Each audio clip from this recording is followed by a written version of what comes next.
If you're running a marketing agency, you're at this weird place right now. You sort of see AI is here and it's going to get better. You're seeing that clients are asking more questions about, well, can AI just do this instead of me paying you? And you also see a massive opportunity, right? So you're sort of scared and happy and optimistic and pessimistic at the same time. It's a weird place. I know this because I've been running a marketing agency for the greater part of 2.5 years with AI integrated. I started using ChatGPT in 2022 and rode the wave all the way till right now. And I'm telling you, the race is heating up. These are 5 ways that you, as a marketing agency, should be using AI to not only protect yourself, but to take advantage of a massive, lucrative opportunity that I think we have 6 or 12 months left on. So I'm going to cover those in this video. And these are things I am actually doing in my own agency. And these are not going to be 5 AI tools or 5 AI prompts to use. No, these are going to be high level strategies that you should use as a marketing agency. I'm going to save the best one for last because a lot of people disagree with me on it, but I see it working out. So let's hop into number one. All right, and for reference, so you can sort of judge where you are in relation to this video, this is my agency right here. We do marketing, specifically social media marketing, organic content. We believe it's the future of marketing. Some of our clients win, stuff like that. So I'm actually putting these into practice. I'm telling you, I'm actually doing these, and you could do these as well. And these are the things that are making some agencies grow really fast because we're working with these agencies, and I see it live from us and from them. The first thing is make the business model decision first. Like, this is the highest level strategy that I want you to think about when it comes to marketing agencies, because there's another fork in the road. There's two paths. You either have AI in your offer, so you have an AI first agency, you have an AI first offer, or you have AI in the back end, so you have AI fulfilling for your offer. What does this look like? All right, so if you run a content agency, I'm going to use myself. I run a content agency, okay? I could either put AI in the offer, so this is option number one. I could sell an AI content flywheel. That's number one. I could sell this in the offer. All my positioning, everything will be in the offer. Option number two is I sell content like people have been doing for 10, 15 years, and then behind the scenes, AI does the work. Now, you could do both, and we're sort of doing both to see what's working best, but I think there is a better way of thinking about this. Both of them work, but make a decision that's relevant to you, okay? Now, the first way is you sell AI in the service, like I mentioned, AI generated content, AI automation workflows, AI creatives. If you're running a paid ads agency or a Google Ads PPC agency, you're like, hey, we run your PPC with an AI avatar, with this, with that, right? So that's what you could do. The other version is you have the same service, but faster delivery. And I think a lot of money is going to be made here, especially if you're targeting local businesses or other businesses. Because a lot of people, they don't care about AI. They don't want AI. If you get a better result faster, not only are you going to make more money, they're going to make more money. Everyone's happy. And if AI is doing the work, the only person, to be honest, that is losing out is the people you're contracting out to. They're out of a job, right? But the client and you are happy, all right? That's just the reality of the situation. You get a better result, faster turnaround, same quality, and AI is just doing all the work in between. All right, and then the last strategy I'm going to cover, which a lot of people disagree with me on, is going to be an extension of this and how this actually looks like from a business point of view, how you can make more LTV, higher profits from every single client. But these are the two fundamental options. You use it in the offer or you use it behind the scenes. Like, that is it. Those are your two options. There's a blend of both, but those are the two ones that I see in the market. By the way, I put together a free complete cheat sheet on these 5 things and just seeing if you're ready to actually use this stuff for yourself. I'll leave it for completely free down below. If you want to check it out, I thought it'd be helpful for a lot of you if you want to follow along with this video. Now, the next thing is pretty common, but it's automating the repeatable stuff, but not the creative work. Yes, repeatable stuff, not the creative work, all right? What we're seeing right now, and you can look up this statistic, I believe it's something around 54%, don't quote me on this, but it's above 50% of people hate AI advertising. They hate it. They see it in like a Coca-Cola ad, they see it in a UGC ad. They absolutely can't stand it because they see it as replacing human work, eliminating creativity, eliminating art. Now, whether you see it the same way, it doesn't matter, right? It's what the consumer sees. If they hate an AI ad, and you're using AI for your ads, and people could tell, they're not going to like you, all right? So you have to take this into account. Use it for repeatable stuff and not the creative work. Or if you're really good at prompting, which a lot of marketing agencies, you're not going to be there when you start, but if you could somehow get away with it, then use it for some of the creative work, not all of it entirely, because it doesn't work. Trust me, I've tried, and we have really good developers on the team. You still have to do a lot of work yourself, or some work yourself, all right? By the way, if you want an AI marketing turnaround, book a call with me down below. We're installing a few marketing services into marketing agencies like yourself, so you could run on higher profits and with less team. If you want to check that out, you can book a free call down below. A little shameless plug I thought would help some of you out. This is number 2, and essentially, repeatable AI looks like this. Reporting, 100%. Client dashboards, I'm going to get into this in a second. I have an entire client dashboard for me. I build this out for other people, so everyone can visualize their metrics, their YouTube, their TikTok, their Instagram, their community, their conversions, remix banks, brand deals. I could see my business stats so I could play around with my metrics. Like this is a dashboard or a service that I could sell. And that's like reporting or organization. 100% repeatable with AI. Research is also repeatable with AI. I have dozens of videos on my channel about research and building out research agents and stuff like that. First draft is really good. So the 80-20 rule here is pretty heavy in my opinion. 80% AI, and then you review the 20% finally. You do this, and then you could even get this with some of your tasks down to like 95% AI, 5% you, 97.5 or 2.5% you. Like it could almost be all AI for some of these. I always want to have a human in the loop. That's just me, but you do you. All right. Next is briefing documents, SOPs, obviously, and scheduling. Right. Scheduling is just automation. It's not even really AI. Creative stuff you should still do is high-level strategy. AI still cannot pick up, in my opinion, on high-level strategy, specifically with content. It spits out really good content ideas, but the overarching strategy, it doesn't always understand. I've been doing this for 3 years. You have $1 million in client results. I'm going to trust me on the strategy, all right, instead of AI, right? I could do some work here. Next is client communication. I would avoid having Slack and AI in your DMs. Just be a human. Just communicate with people. The future is relationships, so build relationships. Storytelling is another one. Like some of the biggest ways I've signed clients is people just resonate with my story that I post about online. So that's one you should keep because your story is individual to you. All right. Campaign ideation. This one's like half in, half out. Brand positioning, another way is like positioning yourself. I think if you've been doing marketing for a long time, you have a better idea than AI does. And then taste and judgment. Taste is huge. Humans curate taste because taste is amongst humans. All right. So that is also something that's always changing. And I think that AI is not that good at it. And you should be doing this. All right. So automate this, still do this. And you could still automate a lot of this, just not all of it. All right. That's the key. You can think about AI as a sous chef, sort of on the side of you, and then you're just directing. So you're the chef. You're like, hey, grab that, cook that. Let me taste it. Yum. Keep on doing that. Whatever a head chef does, I don't cook. But that is what you could start to do. That's sort of the dynamic you could think about. Next, and this is tactical, is just get familiar with AI image gen. So marketing and creatives, I know I said don't automate creatives, but you need to get familiar with AI image gen to know what's possible. And the flywheel this really unlocks, I'm not going to really go over tools. Nano Banana is a good place to start.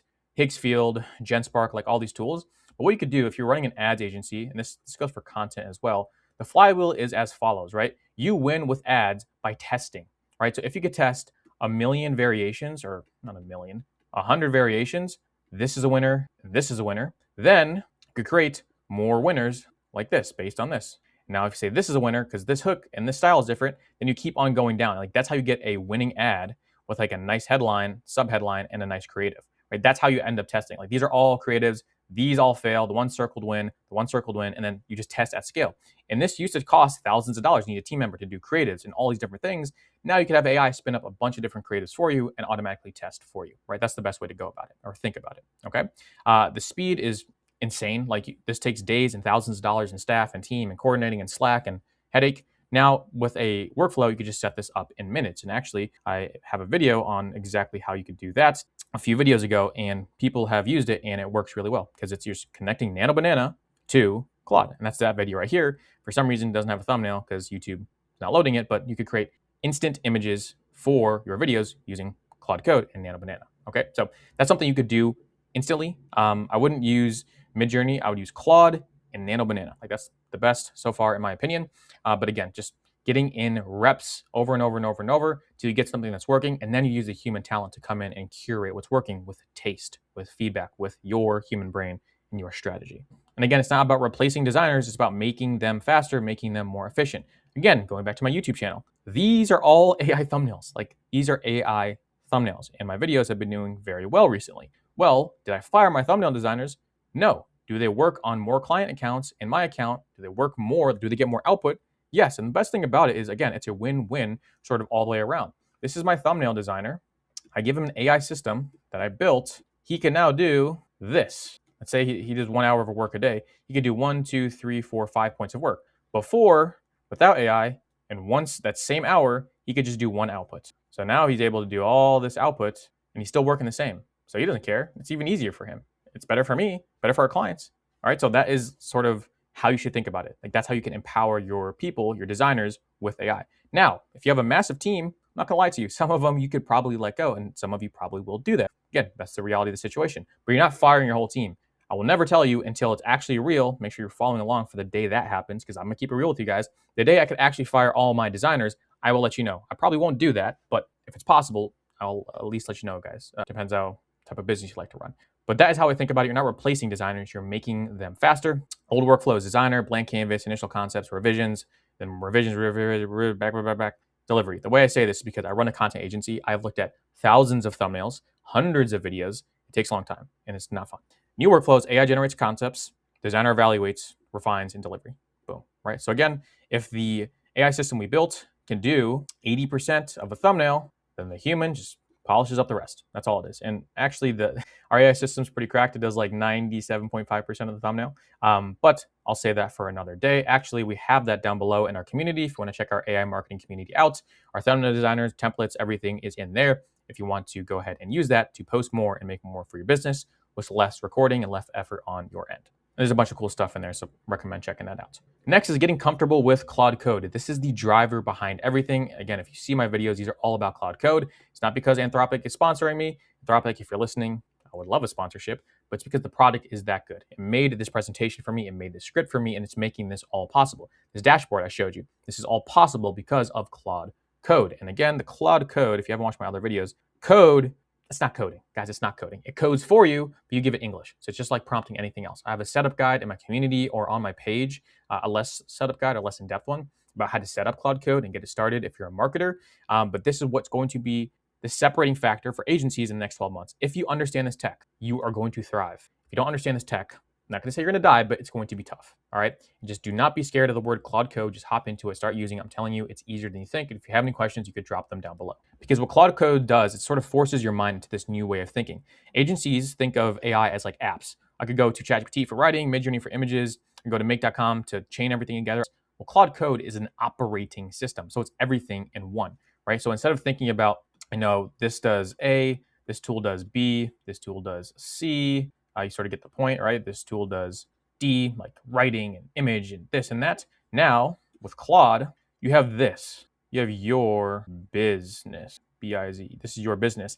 And it does everything. Everything feeds back into it. All right, so you might have your ops, you might have payments, you might have taxes, you might have content, ads, fulfillment, marketing, etc. But it all feeds back into this one centralized place. You sort of see a taste of it, and it's not even crazy. Like, I'll show you some other stuff I've built later on in other videos, but this is like an operating system. Everything is here. I can see my YouTube, I can see my TikTok, I can analyze my TikTok videos.